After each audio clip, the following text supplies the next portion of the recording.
Across the world, there are many scars left by the detonation of nuclear devices.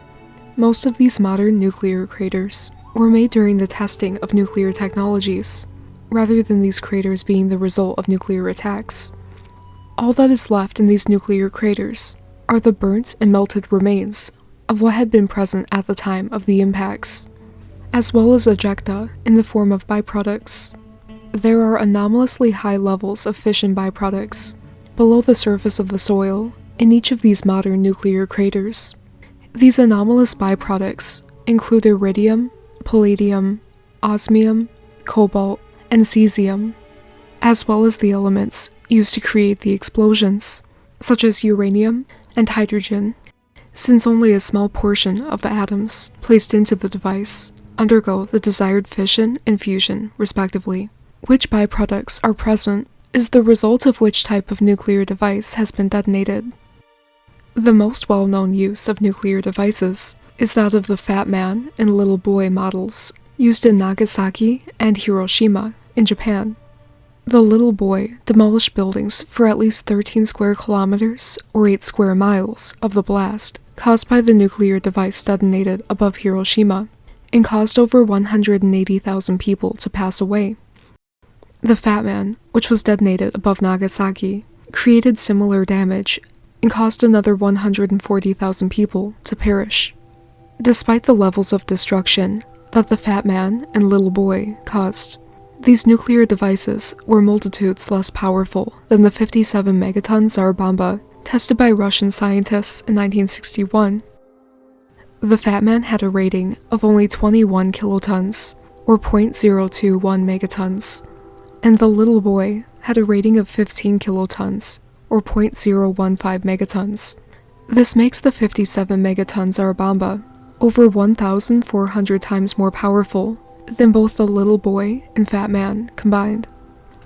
The Trinity crater, located 210 miles south of the city of Los Alamos, New Mexico, in the USA, is the location of the very first nuclear device to have been detonated in modern times.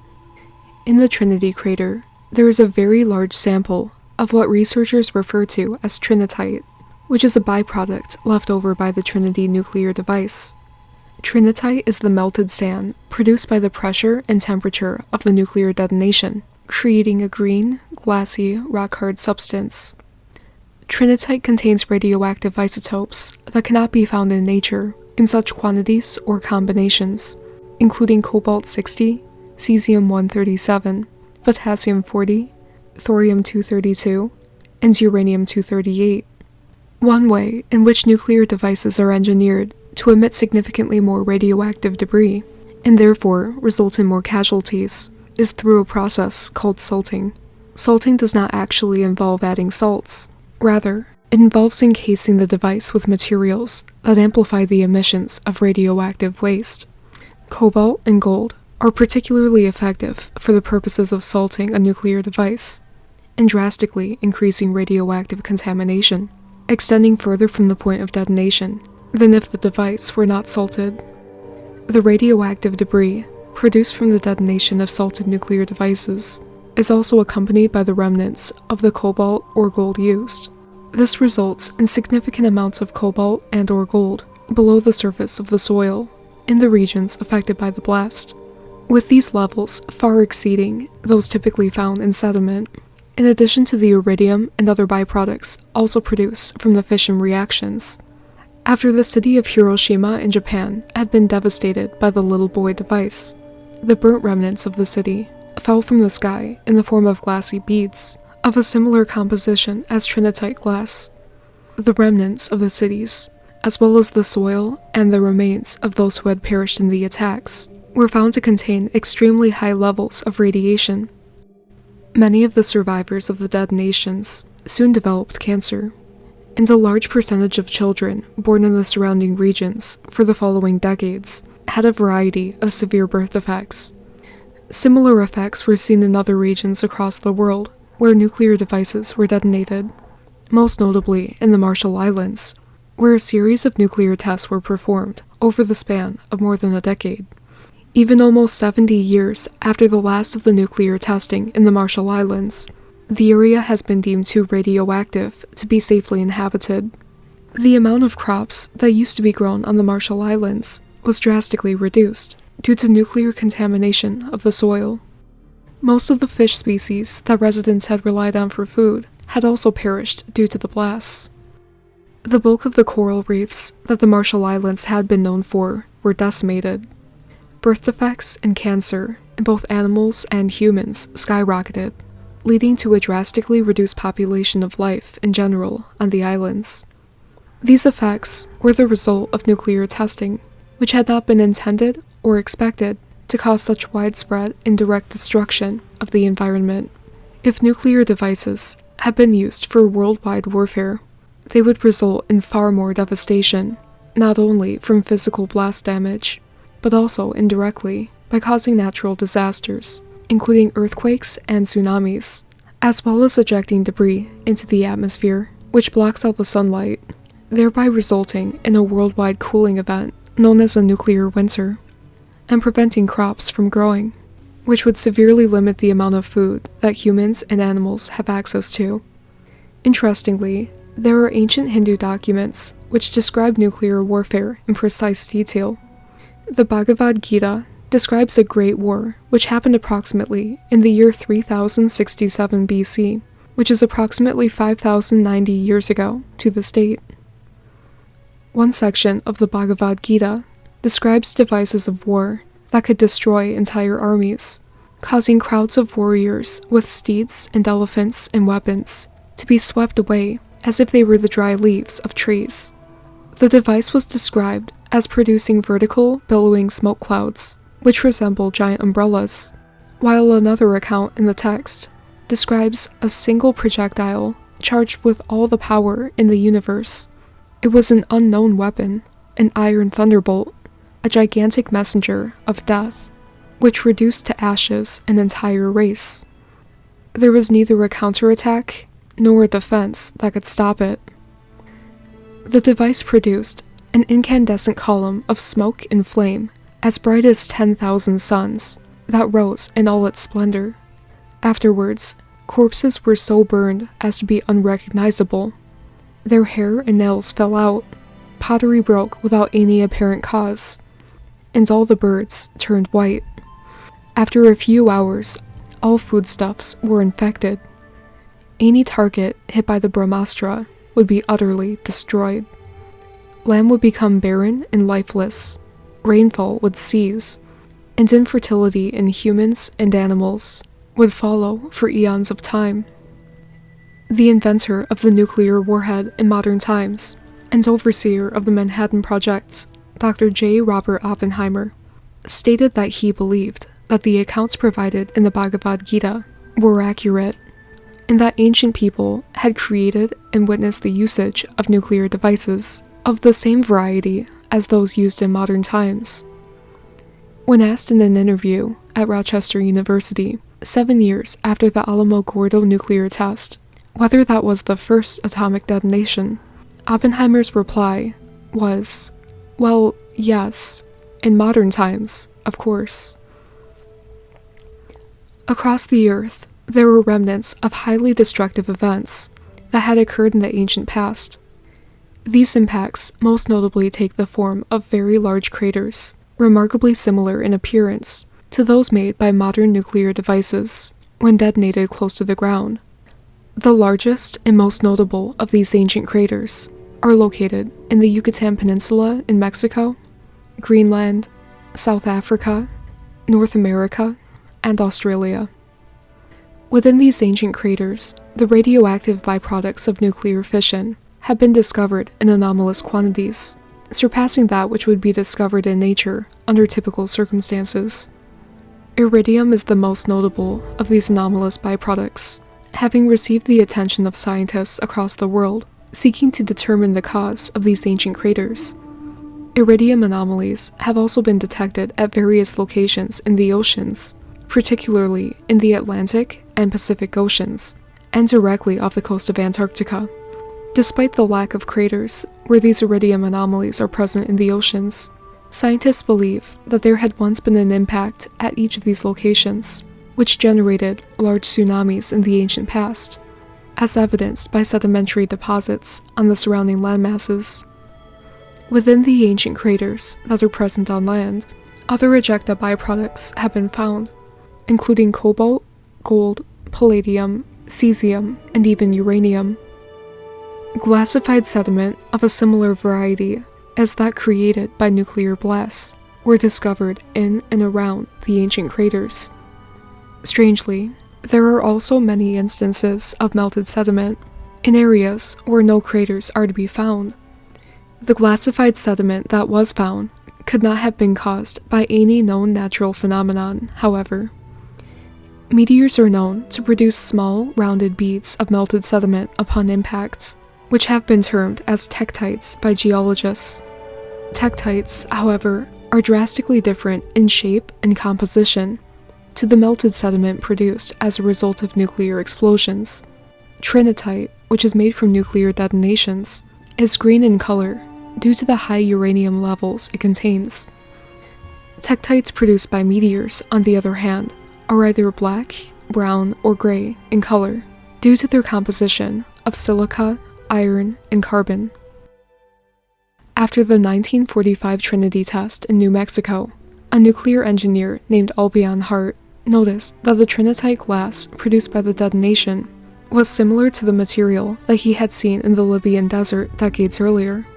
He had calculated that the size of the Libyan glass deposit indicated a blast 10,000 times more powerful than the Trinity nuclear detonation. The similarities that Hart had noted were dismissed, however, as no one believed that an ancient or a modern blast of those proportions were even possible. Lightning would not result in sheets of glass either. Rather, it would melt the soil or sand to produce a gray, glassy substance known as fulgurite. The Libyan desert glass, by contrast, is yellowish-green in color due to the uranium that it contains. Uranium is not found in sand typically, nor is it a byproduct of meteor impacts or lightning strikes. Melted soil and surface material, like that of trinitite, can also be found at the location of many ancient structures across the world. At the site of Tal el-Hammam in Jordan, for example, large amounts of melted sediment are mixed into the sand. These shards contain anomalous quantities of iridium, platinum, rubidium, gold, chromium, and copper. Platinum, palladium, and iridium were also present in anomalous quantities in the sediment at Tal el-Hammam.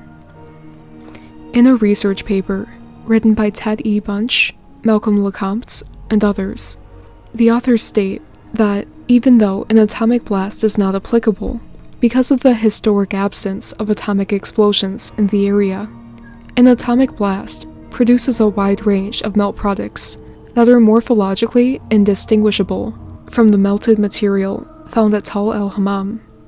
These include shocked quartz, melted and decorated zircon grains, globules of melted material, melt glass containing large vesicles lined with iron-rich crystals, likely deposited by vapor deposition, and spherules embedded in a melt glass matrix.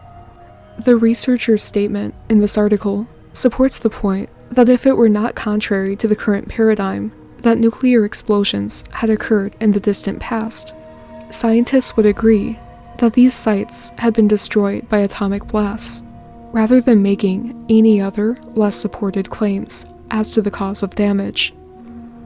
A similar type of damage, including melted surface materials, were found at the archaeological site of Abu Huraira in Syria. Researchers state that an airburst as powerful as a nuclear blast of unspecified magnitude impacted the site thousands of years ago. Researchers stated this melt glass required enormous amounts of heat, far beyond anything that a group of hunters and gatherers could ever generate on their own. Natural sources, such as fire or volcanism, have been ruled out because they cannot reach the required temperatures. Lightning does reach temperatures that melt sediment and produce glass, but it also creates magnetic imprints that are not present in Abu Huraira's uranium-contaminated, green melted sediment. The results strongly support their conclusions that an airburst occurred in the region. The lack of a crater at Abu Huraira would therefore be accountable to a detonation high above the ground, comparable to the detonation which occurred 1,500 feet or 457 meters above Hiroshima, Japan in 1945, which left no crater, despite the destruction caused to the city. The University of California at Santa Barbara compared the finds at Abu Huraira in Syria to the nuclear airburst of Socorro, New Mexico in 1945, finding an exact match to the types of damage and the composition of the glass beads formed from the melting of soil and surface materials. The researchers stated that the single major asteroid impact could not have caused the widely scattered material discovered at the site. Abu Huraira in Syria was determined to have been abandoned approximately 5,000 years ago, according to the research conducted by the University of California at Santa Barbara. Seeing as how the Brahmastra device, described in the Bhagavad Gita, is said to have been detonated approximately 5,000 years ago as well, there may be a connection which would explain the abandonment of Abu Huraira. Glassified beads of sediment of the same composition were also found in the Cretaceous-Paleogene boundary, otherwise known as the KPG boundary strata of the geologic column, in several locations across the world. The KPG boundary is believed to mark the point in Earth's history when the extinction of most species of dinosaurs occurred. Tests on samples retrieved from the KPG boundary reveal that the glassified beads of sediment were formed by extreme pressure and temperatures, only capable of being produced by high-yield nuclear detonations, as the melted sediment contained anomalous quantities of iridium in greater quantities than would be produced from a meteor impact. Clay within the KPG boundary was also found to contain soot, shocked quartz crystals, microscopic diamonds, and a variety of rare materials, which are only formed under conditions of great pressure and temperature. There is also a clear distinction in the types of sediment above and below the KPG boundary, which remains consistent across the world. Below the KPG boundary, there is generally an uninterrupted solid mass of carbonate stone, typically limestone, of the same variety as that which the majority of ancient structures across the world are composed of. The KPG boundary itself generally consists of clay, which is composed of a combination of minerals and decomposing organic materials. The clay in the KPG boundary is contaminated with anomalous levels of fissionary byproducts, such as iridium, and contains a large amount of glassified sediment, which consists of the same fissionary byproducts. Above the KPG boundary, there is generally coal and sediment, which indicates a mass extinction and a mass deposition of soil, which would generally be caused by events such as mudslides, tsunamis, and flooding. In the region of Rajasthan in India, researchers have discovered a 3-square-mile radioactive zone during excavation for a housing project. A layer of highly radioactive dust and ash had been formed in a circular pattern, consistent with a typical airburst nuclear detonation. The area was deemed too radioactive to construct the housing units that were planned.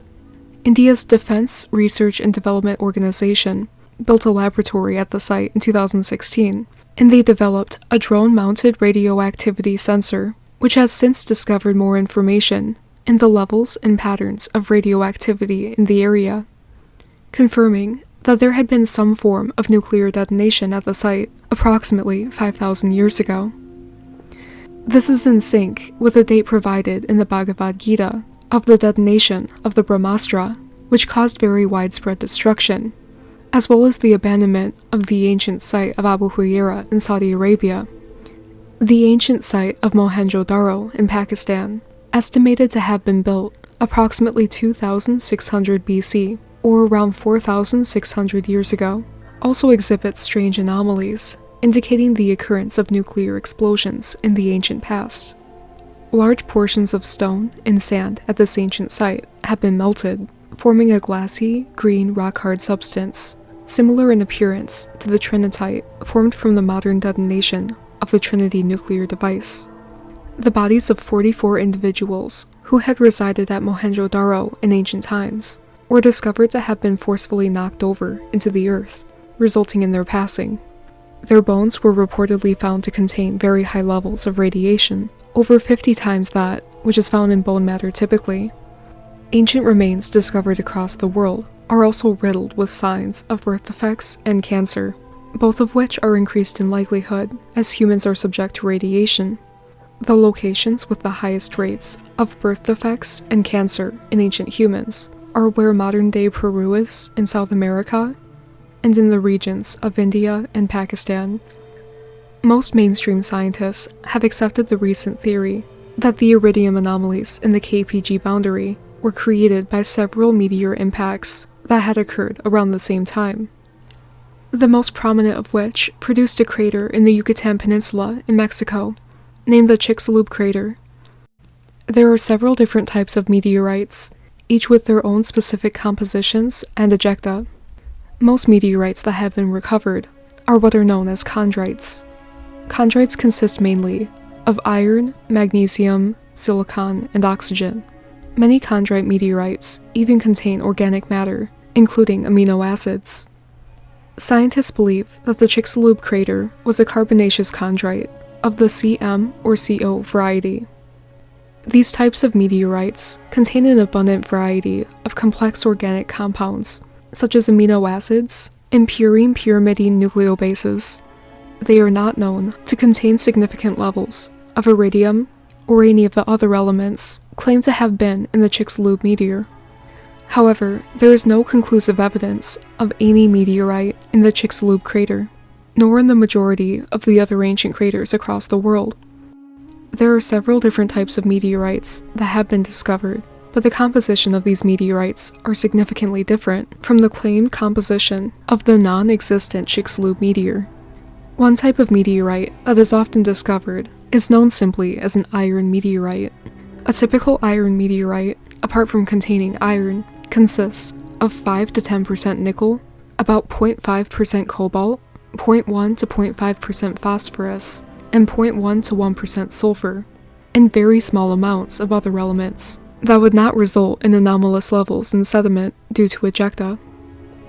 Another type of meteorite, called the stony iron meteorite, is almost entirely composed of silicates, such as quartz, olivine, pyroxene, or feldspar, and a nickel-iron alloy. They also generally contain significant amounts of chromium. Although some meteorites are reported to contain certain elements such as iridium, cobalt, and gold, these levels are not significant enough to account for the levels distributed throughout the KPG boundary across the world.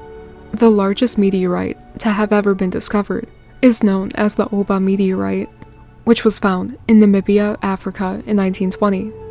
The Oba meteorite weighs over 66 tons, or over 132,000 pounds. It is claimed that the Oba meteorite is so large that it cannot be moved from where it had originally been discovered. Notably, the Oba meteorite left no crater, despite it impacting the ground at terminal velocity, which would have been approximately 300 meters per second, or 720 miles per hour, which is almost the speed of sound. The Oba meteorite is composed of 84% iron and 16% nickel, with less than 0.01% of its composition being cobalt, making any traces of cobalt in the surrounding sediment negligible. No traces of iridium, palladium, or any of the other elements supposedly distributed by the Chicxulub impactor in the Yucatan Peninsula in Mexico were discovered in the soil surrounding the Oba meteorite in Africa. Unlike the Oba meteorite in Africa, which landed without producing any noticeable crater, the crater believed to have been produced by the Chicxulub impactor in Mexico measures at approximately 112 miles or 180 kilometers in diameter. Also, unlike the Oba meteorite in Africa, there is no trace of the Chicxulub impactor in Mexico within or outside of the crater. Most scientists assert that the Chicxulub meteor had completely vaporized when it landed. It is rather difficult, however, to believe that such a large meteor, which was estimated to have been around 6.2 miles or 10 kilometers in diameter, would have completely disappeared, so that analysts had been incapable of finding any solid evidence of the impactor's existence. An even larger crater, known as the Red Fort crater, is located in South Africa. The Red Fort crater measures at over 300 kilometers, or 180 miles, in diameter. The meteorite said to have created the Red Fort crater is believed to have been 9.3 miles, or 15 kilometers, wide. Again, the Red Fort meteor is said to have entirely vaporized, so that there is no direct evidence of a meteor having created the impact structure. The fact that the largest meteors to have ever supposedly impacted the Earth managed to disintegrate so completely that not even fragments of themselves remained is simply unrealistic. It also goes against NASA's own statements on the relationship between size and vaporization of impactors. According to NASA, space rocks smaller than about 25 meters, or 82 feet, will most likely burn up as they enter the Earth's atmosphere and cause little or no damage. This statement is even contradictory in the fact that every supposed meteorite ever to have been discovered intact is much smaller than 25 meters or 82 feet in diameter, meaning that they were not vaporized, despite their smaller size, and despite NASA's claims. Numerous other ancient craters of a comparable size to the Chicxulub and Red Fort craters exist across the world, and in each of these, no trace of the meteors that supposedly created them can be found. A man named Daniel Barringer had purchased the rights to mine a large ancient crater in Arizona in 1903 because he was convinced that an iron meteorite had created the impact structure. Strangely, accounts state that Barringer had spent several years and over $600,000 through mining operations at the site, searching for significant fragments of the iron meteorite to sell. But apparently, Barringer's mining team never found any of the large portions of meteorites that he had expected to find. The only believed remnants of the meteor to have been discovered by Barringer's mining team were thousands of very small fragments of a pure iron-nickel compound, believed to have been the vaporized remnants of the once massive meteorite that supposedly produced the crater. In 1929, an astronomer named Forrest Ray Moulton performed calculations on the energy that would have been expended by the Barringer meteorite on impact, and concluded that the meteorite had most likely vaporized entirely when it landed. For several decades after Barringer's mining team had left the crater, there were many fabrications of meteorites that were supposedly found in the Barringer crater. Given the reports made by researchers that even if a meteor had produced the crater, it would have entirely vaporized, leaving no fragments, combined with the reports by Barringer's mining team stating that they had never found any large fragments of meteorites in the crater, and the fact that there is no concrete evidence that these large chunks of meteorite that supposedly had come from the Barringer crater actually came from the crater. These larger fragments seem to be nothing more than fabrications that were used in attempts to convince the public that the Barringer crater had been produced by a meteorite. An interesting note to be made about the Barringer crater in Arizona, as well as the other ancient craters on Earth, is that they each exhibit evidence of having been impacted at approximately a 90-degree angle. According to most researchers, however, it is very unlikely for meteors to impact the Earth at a 90-degree angle, and even more unlikely for each of the most prominent ancient craters to have been produced by impactors striking at a 90-degree angle. To account for this anomaly, researchers have asserted, regardless, that the Chicxulub meteor impacted at a 45 to 60 degree angle to horizontal, and the impact angles for the Red Fort and Hiawatha meteors are yet to be determined, but are agreed upon to have been approximately 45 degrees, due to sheer probability, but not due to the facts, which indicate, rather, that none of the ancient craters have been impacted at the 45-degree angle, which is claimed to be the most likely degree of impact for meteors, but that they had instead all impacted at approximately 90 degrees, or straight down. The consensus that each of these major impactors had struck at approximately 45 degrees is still unlikely, however, since meteors could strike the Earth's surface at any given angle, depending on a variety of factors. It seems that researchers are attempting to direct attention away from the unusual angle of impact that had produced these craters in ancient times, by claiming that they were instead made at a more likely angle, despite the dimensions of the craters, indicating that they had impacted at a 90-degree angle. Within each of these ancient craters, and most notably the Chicxulub crater in the Yucatan Peninsula in Mexico, researchers have discovered anomalous levels of elements generally associated with radioactive fallout. These byproducts, as stated previously, include iridium, gold, copper, cobalt, chromium, palladium, and osmium. The gold and cobalt found in and around the ancient craters are notable because these are the same materials used to salt nuclear devices to increase the magnitude of radioactive fallout produced. The anomalous amounts in which the cobalt and gold are found in the proximity of these ancient craters far exceed the amounts contained in any type of meteorite. Some meteorites contain very minute traces of iridium and cobalt, but the percentage is so negligible in meteorites that it's not practical to rely on the presence of these elements in and around the ancient craters as evidence that meteors had been the cause of these impact structures. The Carswell crater in Saskatchewan, Canada, was found to contain significant levels of uranium. The levels of these anomalous elements in the Carswell crater are closer to those produced by nuclear devices, as recorded by modern scientists. Scientists state that meteorites do not contain any more radioactive material than terrestrial rocks.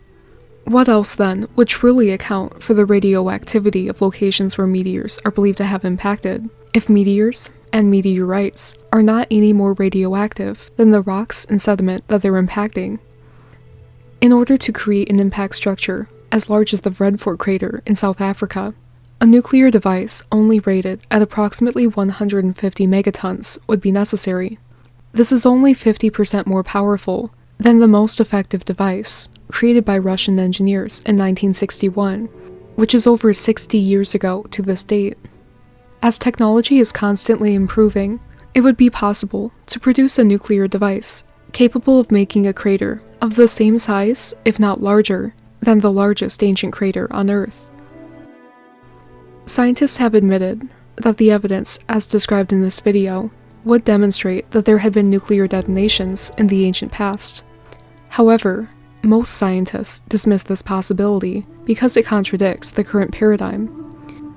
A geoarchaeologist named Sharad Master had stated in a research article that an ancient crater in southern Iraq, called al-Bini, was produced by an energy equivalent to thousands of Hiroshima-sized nuclear detonations. A nuclear device of this magnitude would be the equivalent to Tsar Bomba, the 57-megaton device detonated in 1961. However, there is no sign that a meteor had created the al-Bini impact structure, and scientists have been debating the cause of this ancient impact structure in Iraq for decades. Similar statements have been made by researchers pertaining to the Barringer crater in Arizona. Eugene Shoemaker, a notable geologist, had stated that within the Barringer crater in Arizona, a key discovery was the presence in the crater of the minerals coesite and stishovite, rare forms of silica found only where quartz-bearing rocks have been severely shocked by an instantaneous overpressure. It cannot be created by volcanic action. The only known mechanisms of creating it are naturally through an impact event, or artificially through a nuclear explosion. If the current scientific paradigm allowed for the possibility of the ancient craters having been produced via nuclear detonations, scientists would readily accept this as the cause, due to the overwhelming evidence, which indicates that there had been nuclear detonations across the world in the ancient past. Despite the evidence presented, some may still find it unbelievable that ancient people had produced such advanced nuclear technology. There is a wide array of other indications, however, that civilizations in the ancient past were in fact quite advanced.